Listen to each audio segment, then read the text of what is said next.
Good evening. I'd like to welcome everybody to the River Falls Planning Commission meeting. First thing we're going to do is stand and say the Pledge of Allegiance.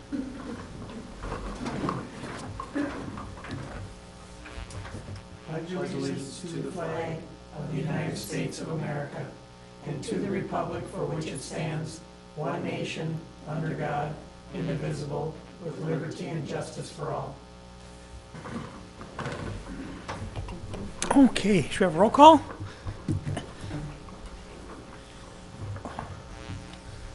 Moody? Here.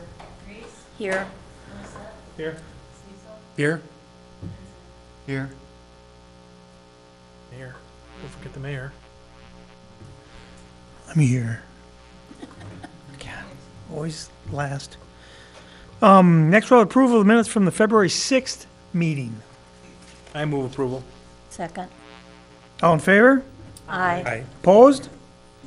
Okay, next we're on to public comments. If there's anybody in the audience that had anything like to stand up and say. Okay, I would just like to, Sam Wessel? Okay, Sam Wessel's one of the city's new planning interns. Well, actually, he's not an intern. He's full-time. So he's one of our new planners. So welcome. Glad to have you here. Okay, next we'll move on to current items. First thing we're going to talk about is the PUD GDP amendment for South Point. And Brandy will give us a update on it. It was Commissioner Hinsman as well. Oh, sorry.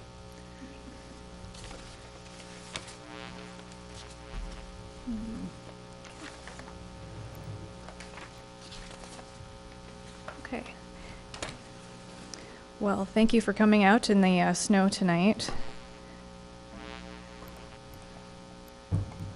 So I just wanted to bring up the exhibits because I think it'll help the discussion a little bit. So C&M Land Holdings, they're proposing an amendment to the approved plan unit development for South Point. The original project was approved as a two-phase PUD in 2005. Parts 1 and 2 have been developed since then. C&M is proposing a change in the remaining area to be developed. So the remaining area is up here in the northeast corner.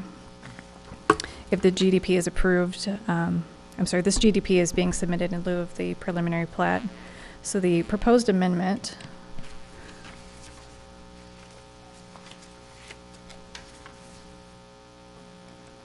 that's very large. Modifies this quite a little bit.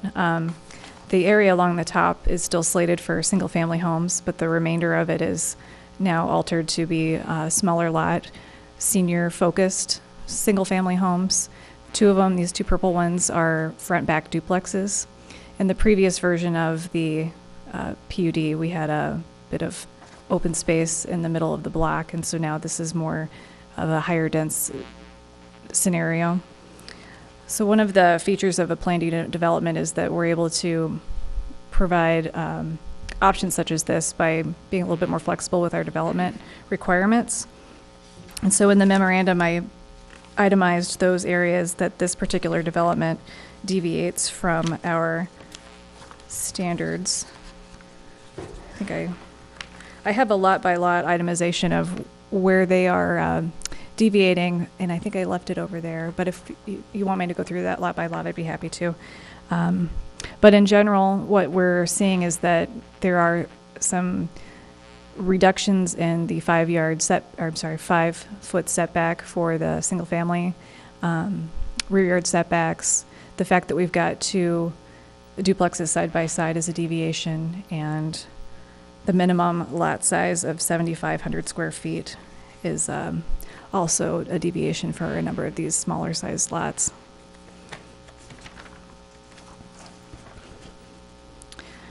So when we're considering whether or not to approve or recommend approval of a GDP, we look at the PUD regulations and also the site considerations and also the zoning chapter. And our shoreline setback regulations come into play with this particular development. This dark line near the top here is where our shoreland lies, and as you can see, it overlaps a couple of these lots, which will have some impact on whether or not we can put impervious surfaces in those areas. And so there are some suggested conditions of approval regarding that in the resolution, as well as related to steep slopes, which kind of overlap with the same area for the shoreline wetlands. Other conditions of approval that we've included in here is based on our building department. They've asked us to make sure that we're asking for the type of house and type of lot so that we know if the grading is going to be appropriate, so a lookout basement versus a slab basement. And another feature about this development is that it butts up to Highway 29. So there's going to be some potential noise issues, so we've requested that they add some landscaping and a berm in this area behind these lots. So the PUD ordinance itemizes criteria for your approval for you to consider. So there's 5 items. Community benefits is one of them. This proposed PUD provides different housing product than what's available elsewhere in the community. You don't see very many smaller lot developments aimed specifically at seniors. Character and intensity of land use is another item. So staff has worked with the developer, to modify the original proposal a little bit so that we have a little bit more variation in the building types that are shown. So this is at the outcome of those discussions, and there's a little bit more density as well. And the developer has also indicated that they are going to try to mimic the style of the architecture that's similar to what's developed at South Point Comforts of Home. So we're requesting that in the approval resolution. Economic feasibility and impact. It's not anticipated that the PUD will adversely affect the economic prosperity of the city or the values of the surrounding property. Engineering design standards. In its conceptual stage, this plan meets the city's engineering standards. And preservation and maintenance of open space is the final one. And this particular project is dedicating 1.7 acres of conservancy land to the city, and that will be this area up here in the northern half. So with that, we've included a resolution that we are requesting that you would recommend this to City Council for approval. And then there's an additional item that I wanted to have Amy talk about with regard to this project. And I can bring up map.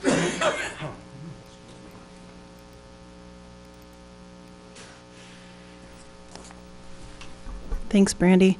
So when we had the developers in and we're talking to them about the project, you'll notice the 2 outlots. I'm not going to be able to, will this reach? Oh yeah. So if you can look at this screen, there's an outlot here, then there's an outlot here. Here. And here. And originally, as we all sat in the room, we thought that the current developer owned those parcels, so I was talking to him about recreational uses. Originally, those areas were planned for tennis courts in the master development. We were thinking pickleball, maybe turn it over to the Pickleball Association kind of ideas. And as we looked further into it, the current developer of this PUD does not own those properties. Those are owned by Comforts of Home. Right now, they're green space. They're having to mow them. There's not much happening with them. So as we talked with the current developer of the PUD, we were like, well, are you interested in putting homes there? And they said, sure. So I recently met with Comforts of Home just to have some discussions about what they're doing with their property, what are they looking to do in the future. And they are starting to have some internal discussions on where they're going and whether or not they need those properties or not. So at this point, we had this on the agenda.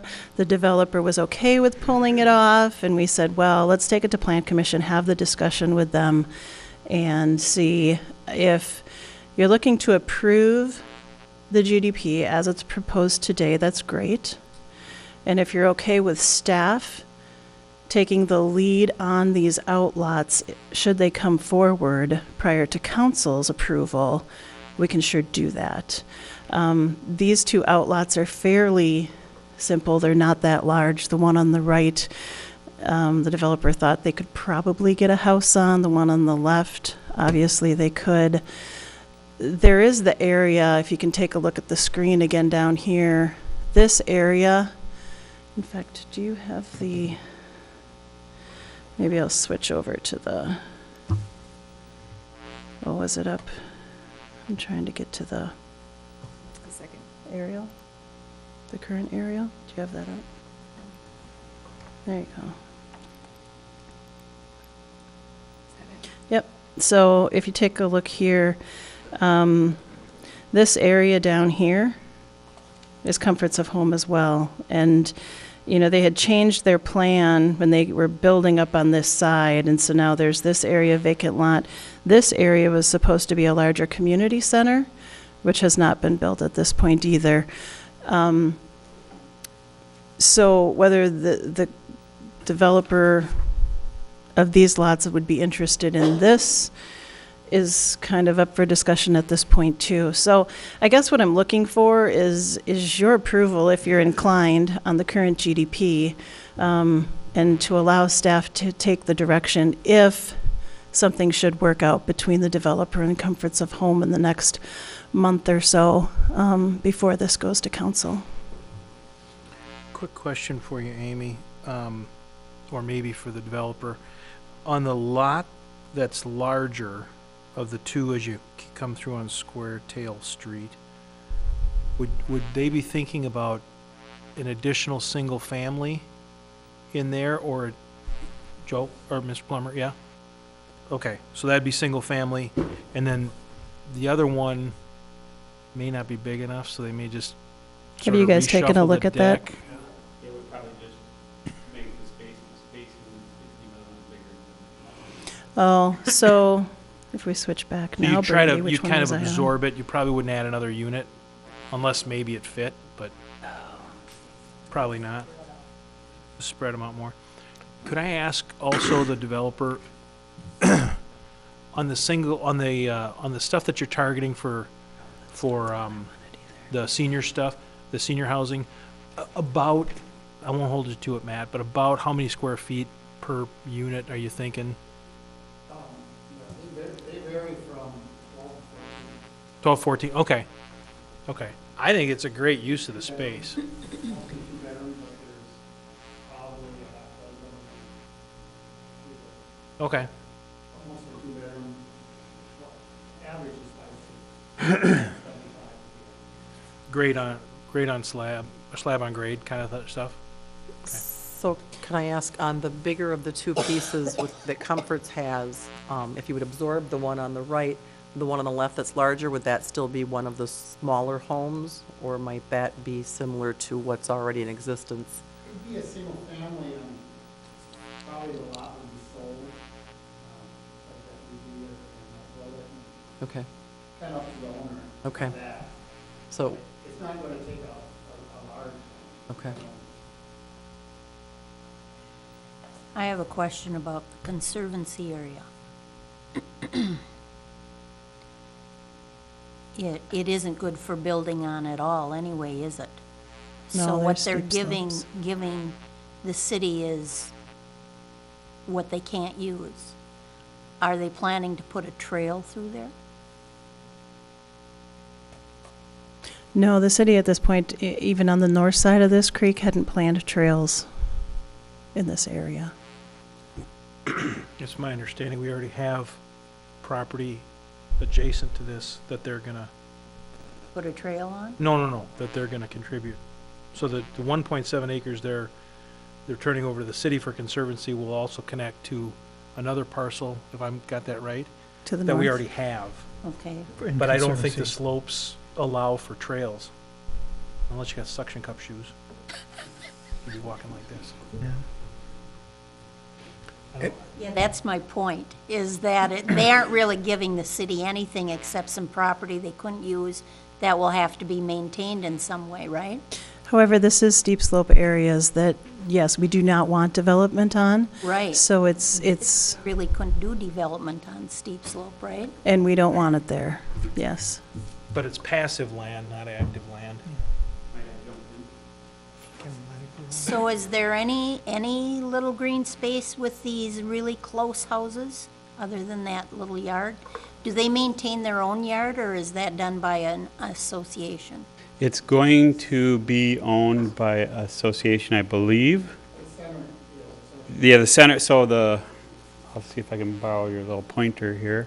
So this section right here would be all maintained. The rest would be just like any other single-family lot. Even the stuff on the outside, Matt, Even everything on the outside there, yes. that butts up against 29, that would be Yes, your own maintenance. correct. Okay. And relative to the parkland dedication, this was all part of the overall big Foster property. Lots of negotiation went back and forth. The dedication was well in excess of the city standard by quite a bit. I don't remember the exact percentages, but probably 2 times, maybe even more than that. So this was all part, in the developer's agreement, this was to be dedicated when the plat came in. So it was all part. Which was when, in 2000 when? Six? Six? Yes. 2006? Yeah, it was, this incorporated, South Point was also part of Spring Creek on the other side, and Shady Bend, I think it was, ended up calling. So the whole thing was all brought in at one time, and then it was split off. South Point and Spring Creek kind of ran through at the same time, because that was sold to Comforts of Home, and they ended up being the developer, but it was all the same original property. So all the parkland, the trails, everything was laid out and discussed at that point. Which, all the parkland and trails is actually just this conservancy area, right? The parkland is the conservancy area that covers this area, and then all the way down there's another little tributary to the Kinnickinnick that runs through there. But then also there's the trail system that was put in as part of the subdivision, because the trail system runs along Greenwood Valley Drive and then ties back into some of the other existing neighborhoods back, and I can't remember the names of those streets. This is the one we went to look at last summer on our grand tour? Is that right? I think, if I remember right, we drove through Spring Creek on the north side of this area.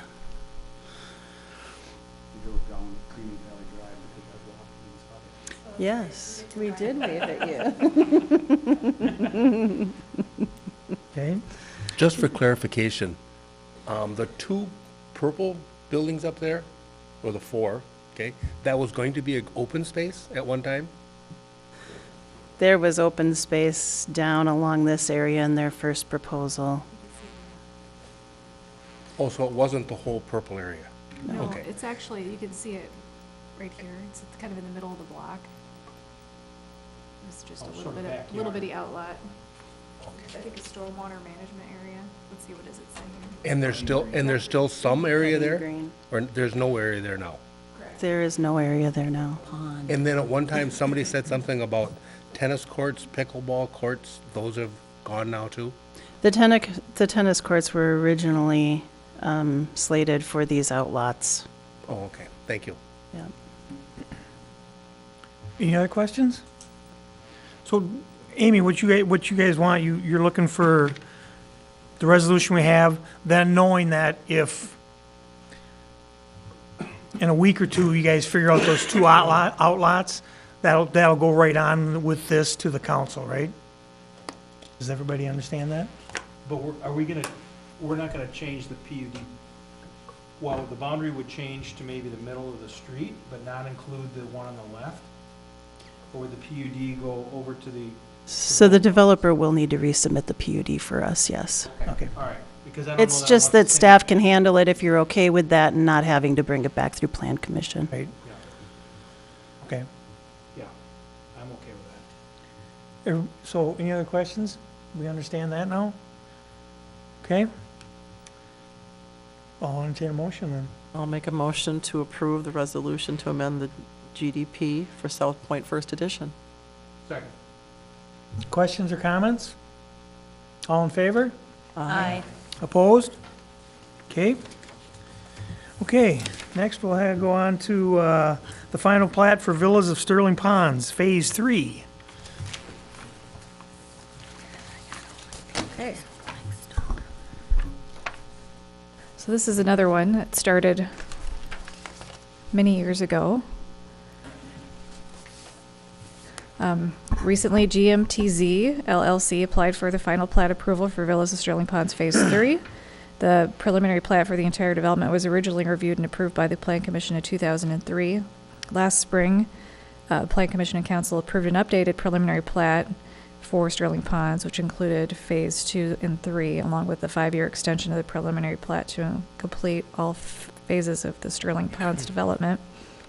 So when we were looking at plats, we looked at a couple of different things. We wanted to make sure that it's consistent with our official map, our comprehensive plan, the preliminary plat itself, our subdivision ordinance, zoning ordinance, and then the developer's agreement. So that's kind of why you have sort of a lengthy memo in front of you. So we've determined that it is consistent with our official map and our comprehensive plan. The proposed plat is slightly different than the original preliminary plat that was approved last time around. So there's just tiny deviations, and I itemized them in the memo. The blocks in the middle, the lot lines now are in alignment with the adjacent block to the east, and that adjusted the number of lots in that area. And then the lots to the north had some adjustments to them as well. But overall, the density and I think the number of lots remains the same. In addition, there is a pond access that was added to provide access to for city maintenance to get back to the stormwater pond. We also looked at the consistency with subdivision ordinance. So we require street trees be included. So we did that calculation, and those will be included as part of the development at that later time. Something of note, the subdivision ordinance requires easements that are 16 feet in width. And we've discovered that we haven't been requiring that. We've been requiring 10-foot wide easements, and our utility and engineering departments are comfortable with that. So just an FYI, something we might want to look at in the future ordinance amendment. Again, we've got some shoreland area on this plat down here in the southwest portion. So similar restrictions will apply for those lots as with the previous one that we just discussed with the PUD. And another thing to note, this development, the entirety of the residential portion of this Sterling Ponds is zoned traditional neighborhood. And in driving around out there and kind of scrutinizing over the maps and comparing what's in existence to what the zoning code says, it's kind of a stretch, I think, to say that it is actually developed as a traditional neighborhood.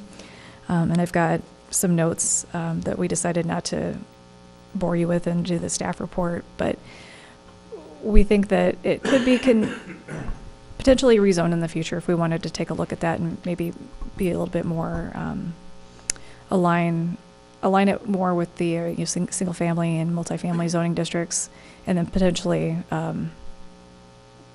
modifications where the churches would be appropriate. Just another FYI, something to consider in the future. And then we looked at the developer's agreement to make sure that what was being proposed is going to be consistent, and to ensure that what is going to be developed is consistent. We included some approval conditions in the resolution for this one as well that meets those requirements. So all in all, I think everything is included in the resolution. If you have any questions about any of the items for this one. I have a quick question, if I could, and I just noticed this when you started talking about the easements. Are we, the easement to get to the pond, is that what's in lot 34? It's between 34 and 33, yep. So Looks that like only it's- that shows 15 feet. Right, so when I was talking about the 10-foot easements, that was for, I believe it's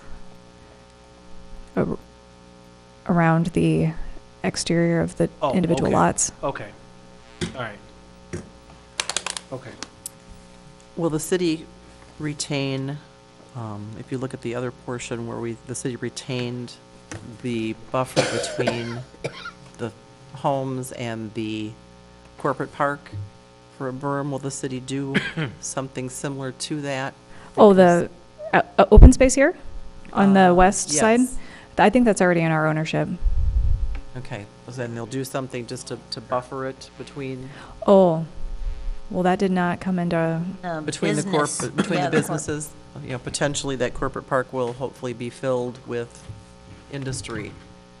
I know it was an issue on the adjacent property to the west to have that berm built and to have something of a buffer. Your city owned right? right here. Yep. So we have a buffer here? Well, it's like a berm, it's like a, You know, yeah, more or less a berm, just to kind of separate the housing from the industrial.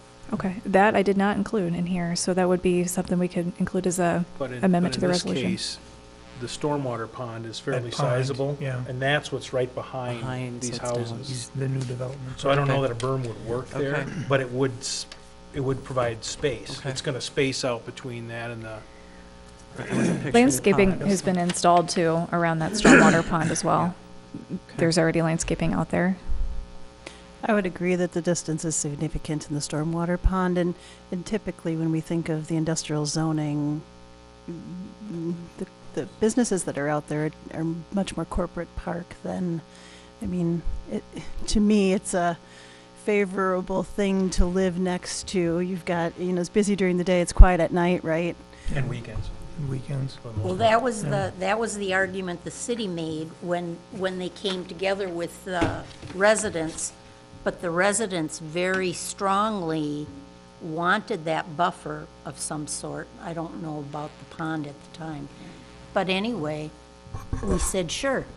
Reed Ronsky, city engineer. Just, I'd point out that with the berm on the other side, as you so noted, those were existing lot owners in an existing residential area that had a corporate park come about, kind of after the fact.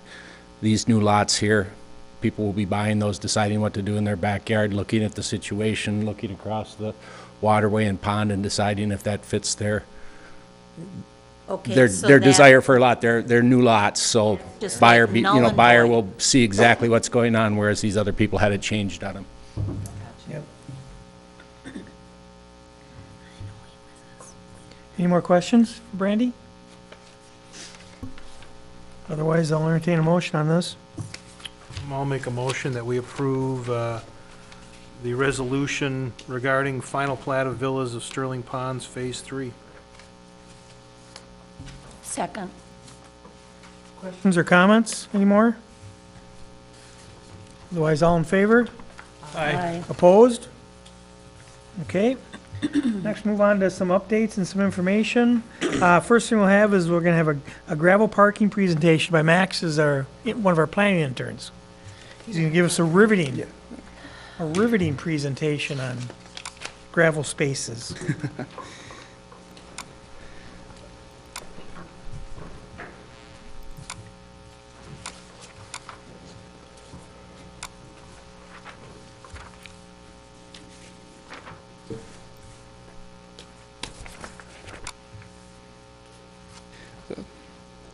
Oops.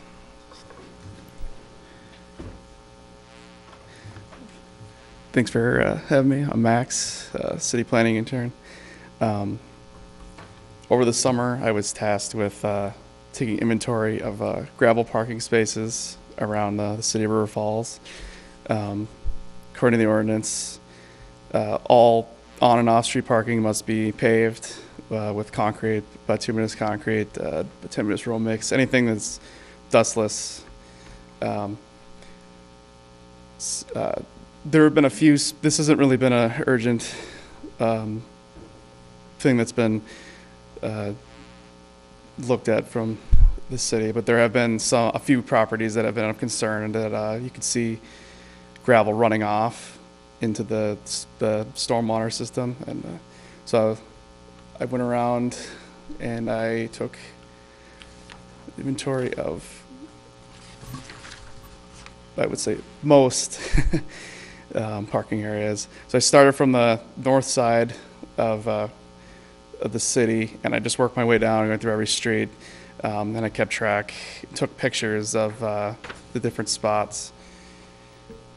And it came out to be about 65 different locations.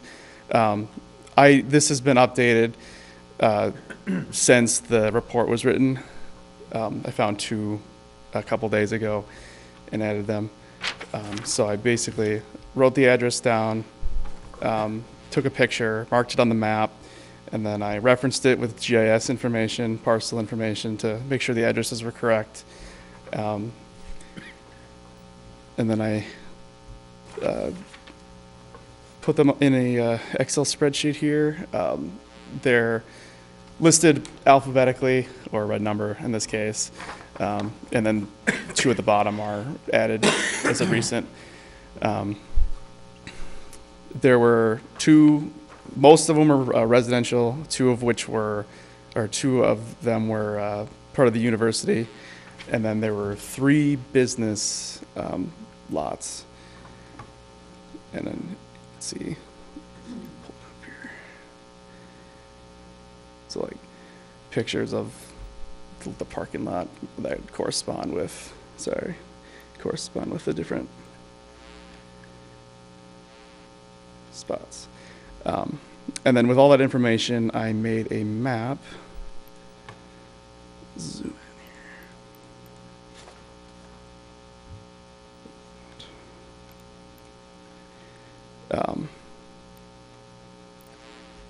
Not too many patterns, but the largest concentration is on the South Main, and then kind of just dissipates outwards from there. Any questions? Max, I noticed in your report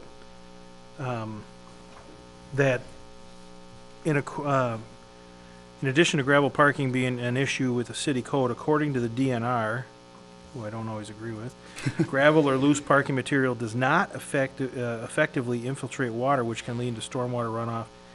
I guess I kind of question that. I mean, not that I'm advocating for gravel parking lots here, but that to me seems a little counterintuitive. It seems like it's a fairly impervious surface, and water should be able to drain through that. Well, when a vehicle parks on it, it compacts, and it does permeate. But since it's got all the loose material, or the stuff that does run off, it carries all the loose material, I can see and that that. clings. That or chemicals cling to it. So that would, in the report, phosphorus is a very gravel carries a lot of phosphorus. DNR found, and it's really important for the health of the Yeah, kinetic. no, I get the phosphorus thing, yeah. The MS4 permit and everything else. Okay, thank you. So with your presentation, being a planning intern, what would you, if you had to give us a recommendation, and we understand this is just a presentation, what would you, as a planning intern, or planning to be a planner, what would your recommendation be to a city for something like this? If you think it's becoming a problem? If it's becoming a problem, I would say maybe do some more testing on certain sites. Maybe find the sites that are visibly noticeably running, like gravel running off. I know a few places that you could tell right away, like, oh yeah, that's this gravel. Like, and you'll see like pits in some gravel areas, and some are smoother. So maybe make if it is becoming an issue, I'd say maybe push to get the more degraded lots done first, or just, I don't know, bring it up.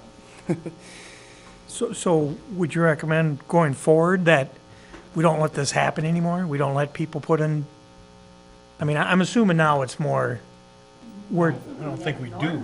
So I mean- if I can jump in, I mean, part of, yeah, I'm sorry, The Max, I wasn't trying to put you on the spot. background I'm just wondering, as you're learning this stuff, what you, so we have an ordinance that says all surface areas should be paved, parking areas will be paved, right? Right. obviously not all of them are. So we wanted to kind of get an idea of Yep. what we were talking about. If, in fact, at one point, council would decide to say, okay, for the health of the Kinney, we're going to enforce our ordinance, and in 5 years, all of you out there, 65 of you, you need to have it paved in 5 years. Just as an example. Now at least we know what we're talking about, right? Okay. And as far as the stormwater, I mean, Reed can speak further to that, but it seems that the DNR has sufficient evidence that gravel does not permeate any better than pavement, maybe a little, and it carries much more phosphorus, which we know that we're now tracking. So, And we have an obligation to reduce it, right? Yeah. Or have we already met our obligation? I think we've met our obligations, but Well, You yeah, don't know but what I'm talking about. on the MS4 permit. Right. But I they, must not know I w- either. I w- but they continue to We lower do the- not treat open, this dense aggregate that's a mixture of fines and coarse aggregate. It's as good as concrete almost, as far as, the water does not go into it. Maybe when it's dry, it absorbs a little on top, so you maybe, a very, if we get a half a tenth of an inch, it may not run off. It hardly does that on pavement though either. So it is virtually the same as pavement. But I think the bigger issue we have is, just nuisance issues. And again, Amy, heard from me a number of times, right on Foster Street, after every single rainfall, behind every tire going down the street, every parked car, there's a plume of aggregate behind every tire. It's washing down the gutter, hitting the tire, and you have a plume of aggregate behind every tire. Now the cars move, the next rainstorm comes, it moves it down further, it puts it in the storm sewer, puts it in the river. It's a nuisance and it's a pollutant to the river. And again, we've got a code, so we're, like Amy says, we're just wrestling with, do we enforce the code? Were these in place before the code was enacted? Are they like grandfathered in or anything like that? I don't know that we know when the code's been there a long time, longer than I've been here, and I've been here 20 years or 19 years. The code's been there a long time. I think some of the situations that I'm familiar with dealt from properties that maybe came into the city that were more of a rural estate, and they came in through an annexation or something, and they maybe had a gravel drive. There's one or two on South Main Street that I can think of that were kind of in that realm. And it was, I know my reaction to that was, if there isn't a problem, leave it be. But where there is a problem, it seems like we should be doing something. So I think that's what we're wrestling with as staff. Well, I would think that they would be adding to it occasionally to keep their driveways from. Oh, they are. Yep. So that at least should be interrupted. So that if they have to make improvements to their driveway, now they have to come bring it to code. That's my personal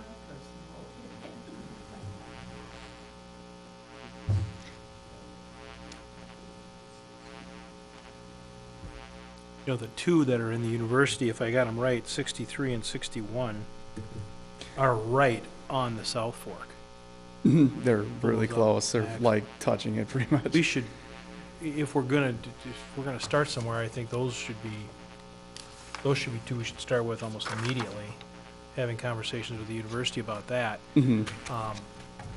Is there an appetite for the council to say, in 5 years, you will all be paved? So that this issue isn't there, either, pavers or bituminous asphalt or cement or whatever.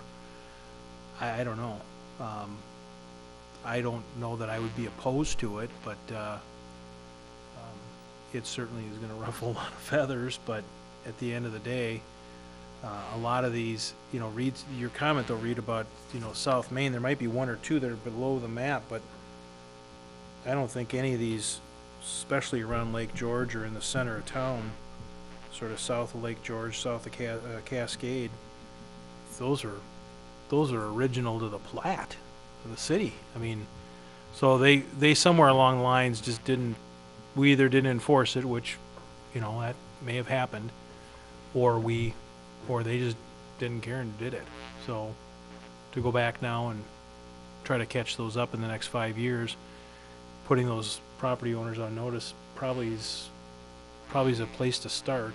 You know, maybe the place to start is to point out the fact that they are not in compliance with the existing code, and just put them on notice. They may not know that this is a code issue. So that might be the first spot to start, is just to send them all a letter and say, you're not in compliance with the code, and Reed's gonna tell me, no, we already did that or something. Another thing we have the ability to do with our GIS, and perhaps Max has done this, or he could, but we have air photos from 95, various dates. Some of these you may be able to pinpoint that it happened within the last 3 years, and they just expanded their parking area. And that, you may treat that differently than one that has been there since, or you may not, but that'd be a little further avenue that could be researched. Yeah. See which ones were there after the ordinance? Because I'm one of the offenders. I got my parking lot at my business is gravel. But it's been there for 120 years, so nah. Well, when did you add to it last? That doesn't matter. There's no ordinance about adding to it. So There will be. my opinion is that we can start, and I don't know that we need council action for that. I don't know. Maybe we do. But I think we start by sending a letter to the property owners, just informing them that they're not in compliance with the ordinance. And that may spark a couple of conversations, and they may say, geez, I didn't have any idea, it's been this way for 100 years, why are you picking on me now, or whatever. But that way, if they do, if they're thinking about doing something different, that might be the motivator to move them along. When did the information about the phosphorus come in? I got it it was within the last year. It was back, 2017, late 2017. That's when the DNR put that information out? Oh, that, No, sorry. that's been quite a while. It's been, no, I'm not sure when they came up with that. I know that we've done they have a model you can use to see how much is running off in your city and see how much you have to get rid of.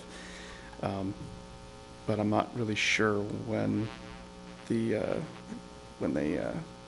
came up with that. At least 3 or 4 years ago, I remember talking about it when they first came out, talking about they're going to set thresholds for everybody. Phosphorus attaches itself to particles of soil, and again, something like these aggregate lots, you have super fine clay material is what washes off there. It has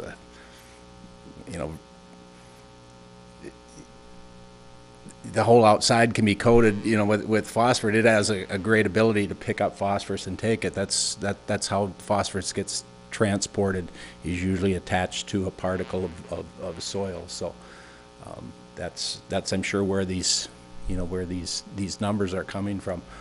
One thing I'd throw out at Amy's discretion is the ordinance itself that dictates the dustless surface. I have no problem with dustless surface, but it's kind of archaic, the code. It talks about concrete and asphalt bituminous. Pretty much says you gotta do these old school methods of keeping it dustless. There are other ways to make things dustless these days. There are pavers, there are pervious pavers, there's reinforced turf. Whether the Plan Commission wants to consider those as legitimate parking places or not, I think it's worthy of a discussion and some education on that, and see if we want to open up the toolbox that we're going to give people. If we're going to tell them that the florist needs to do something with a gravel parking lot, maybe they want to do some type of reinforced turf lot or something different to deal with that, if it would be allowed. So you're suggesting, Reed, that before we take that step, we pull in the ordinance and maybe in a workshop and work through it? Again, this was simply for information for you this evening. This is not necessarily at the top of staff's priority list. However, we did want to get a handle on what we were looking at. I think this is information that can feed directly into the Kinney Corridor planning process and would be a great recommendation outcome from there. So I don't see us acting on this immediately, but we had an intern who was able to get out in the field and collect data for us, and this was a good project, so.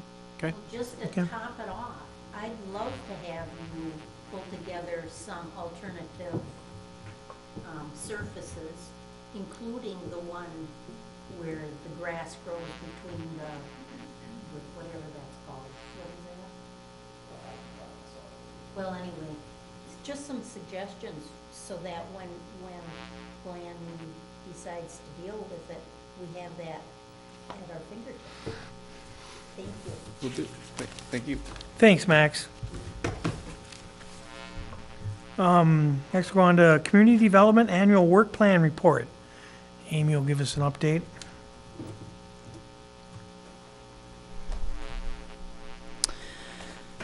So all of the departments have completed an annual report and wanted to bring this to you this evening. Where? Yeah. Page, is that it? No. That wasn't it either. See that black arrow, Amy, about halfway down on the left side of it right Oh, there? there we go. Thank you, Scott. So I'll just give you a few of the highlights this evening. You've got the full report in front of you that you can peruse. But just basic overview, the Community Development Department covers planning, zoning, building and inspections, code enforcement, and recreation. Currently, the department is running with 7.5 full-time equivalencies. And you've got the org chart there on page 3 if you want to go ahead and page through it with me.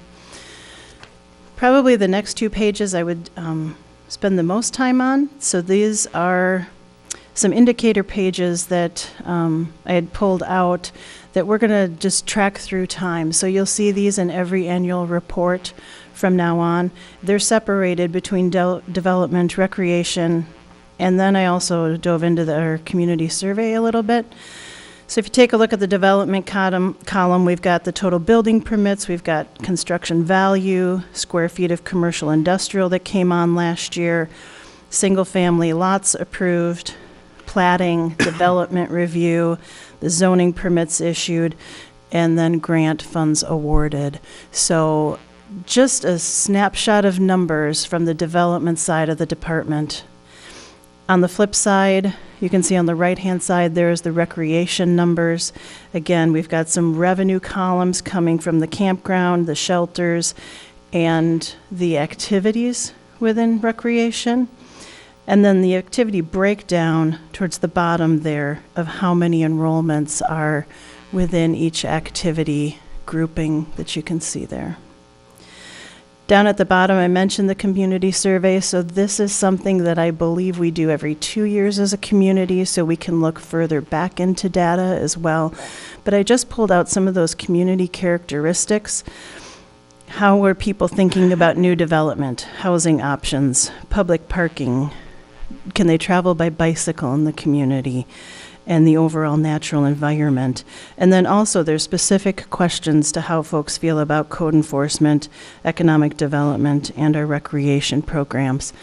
So you can see where the positive rating percentages were in both 2015 and 2017 for those key characteristics within our department.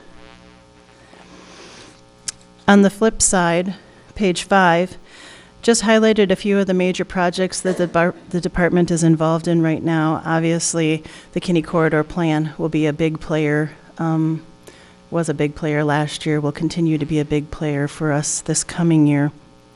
The wayfinding plan was a larger project we worked on last year, and that will be going to council soon. Next council meeting? Yes. Inspections departments shifted over to a state electronic permitting process last year, and that went rather smoothly with no hiccups. And we've been working on our records management system, so converting all of our paper to electronic, working on our electronic files, getting those cleaned up, going back into some of the history of some of these older subdivisions and plats. We've got a bunch of new staff on that don't have that history, so we're needing to go back through our documents and figure out exactly what happened with land management in those areas of the city.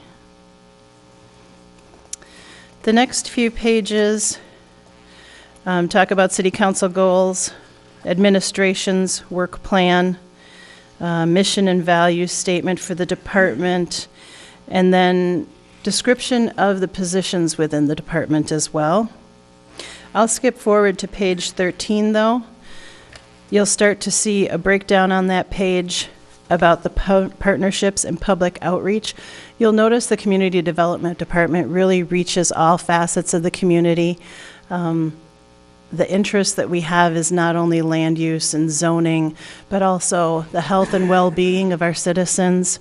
So there's a number of different organizations that we work with on a regular basis, and you'll see some of those listed here. Halfway down the page, we also provided some trainings last year for Board of Zoning Appeals and Plan Commission.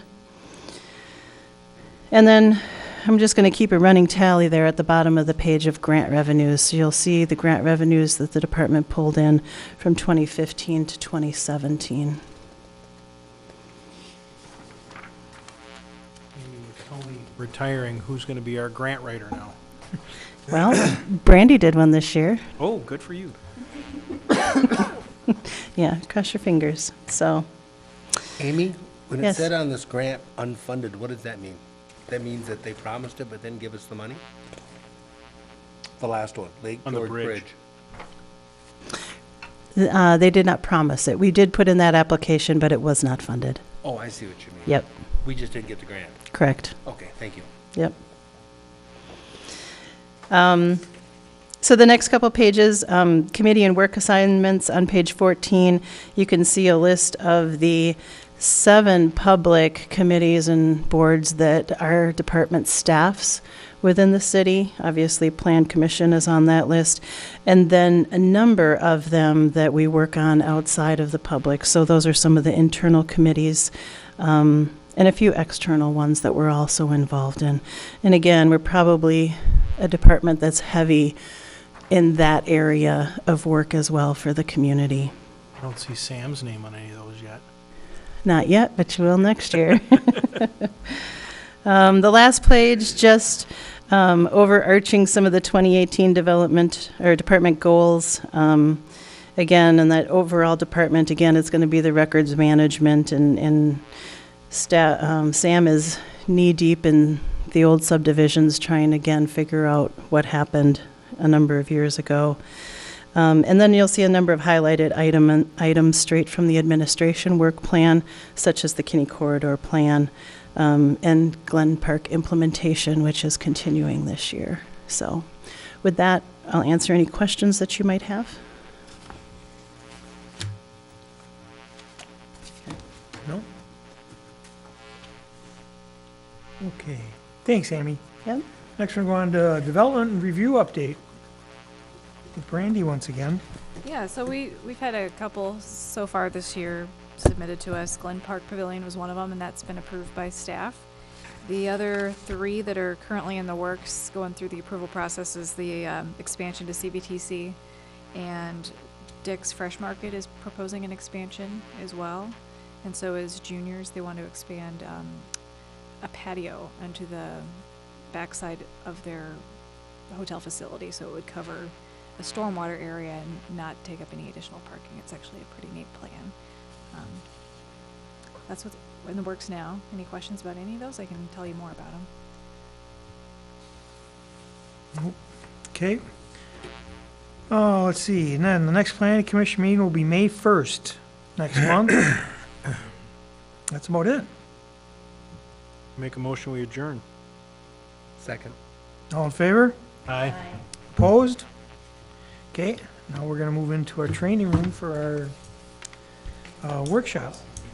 Yeah, I forgot the elections were happening tonight. Oh, that's fine. So I moved us.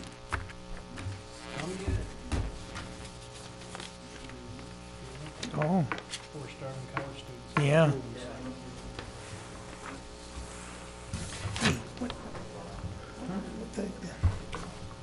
I feel terrible, I can't remember his name now. The guy that used to do